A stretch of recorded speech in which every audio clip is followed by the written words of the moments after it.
Baik, sekarang kita akan lanjutkan ke pembuatan form pembelian.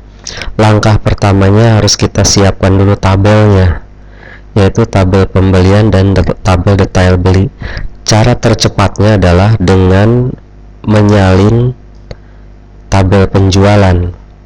Kita klik di kiri atas, Ctrl C, kemudian klik kanan New Table, klik lagi di kiri atas, Ctrl V.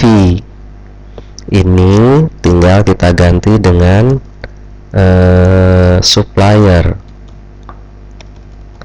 Oke, udah selesai. Ini kita jadikan primary key. Kemudian kita simpan dengan nama TBL pembelian. Kemudian tabel detail jual, buka desainnya, klik di kiri atas, Ctrl C, kemudian kita buat lagi tabelnya, klik di kiri atas, Ctrl V. Sudah selesai, kita simpan dengan nama TBL pembelian. Oh maaf, maksud saya TBL detail beli. Oke, udah selesai. Setelah itu kita buat form pembeliannya. Form pembelian, enter. Kemudian cara yang paling cepatnya adalah form penjualan kita copy juga. Klik, Ctrl klik, Ctrl klik, copy, kemudian paste di sini. Oke, udah selesai. Kemudian kita rapikan dulu, dirapikan. Oke, segini cukup, disimpan. Kemudian posisi dia di center screen, startup positionnya center screen. Kemudian form penjualan ini codingnya kita copy, Ctrl A, Ctrl C, masuk ke pembelian. Kemudian codingnya Ctrl A, Ctrl V. Semua kata penjualan kita ganti dengan pembelian. Replace all. Sudah. Kemudian udah selesai, ini udah oke. Ini berarti ini bukan harga jual, tapi harga beli. Oke. Ini tidak perlu lagi nih, karena kan yang namanya pembelian itu langsung nambah, tidak perlu ngedeteksi barang tinggal berapa. Oke, kita lanjut, checking terus ke bawah.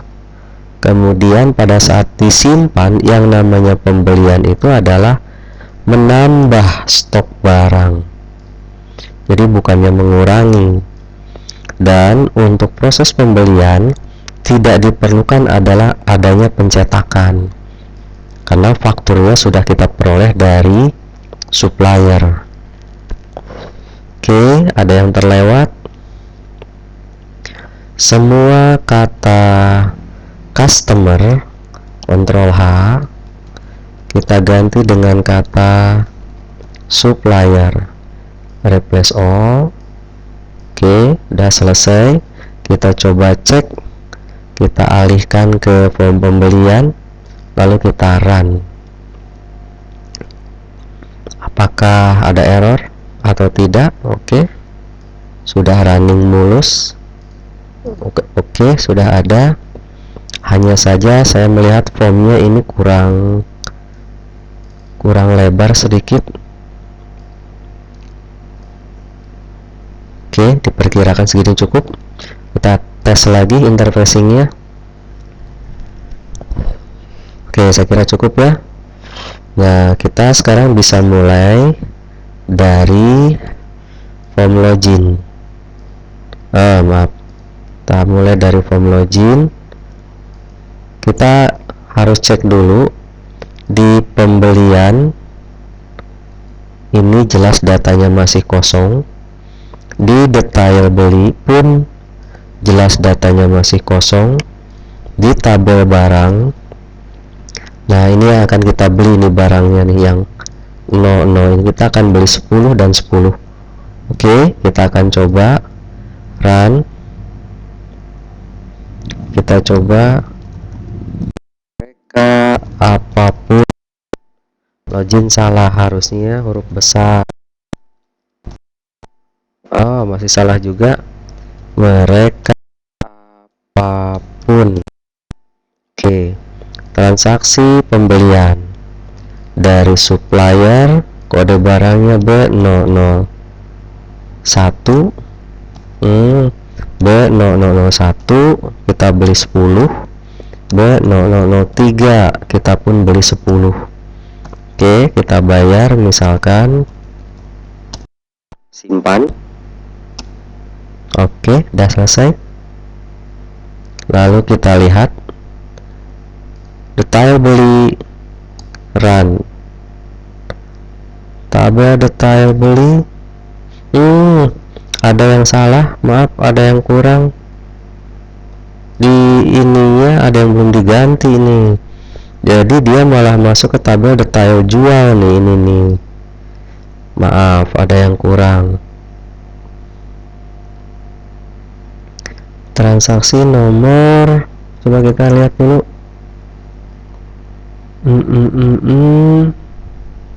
Sekarang tanggal, coba kita cek sekali lagi. Pada saat pembelian disimpan, lihat, ini masih detail jual. Seharusnya ini TBL detail beli, replace all. Nah, oke. Kita coba cek ke tabel ini, kita tutup dulu. Ini kita run. Nah, kalau ke sini udah masuk 1. Tapi karena ke tabel detail belinya kosong, tidak berhasil, dia malah masuk ke tabel penjualan. Nih, kalau ke sini udah masuk. Berarti tadi salah sasaran. Tadi saya masih membidik tabel detail jual. Oke, tabel pembelian saya hapus dulu. Tabel detail jual kita tutup. Tabel detail beli, oke, masih kosong.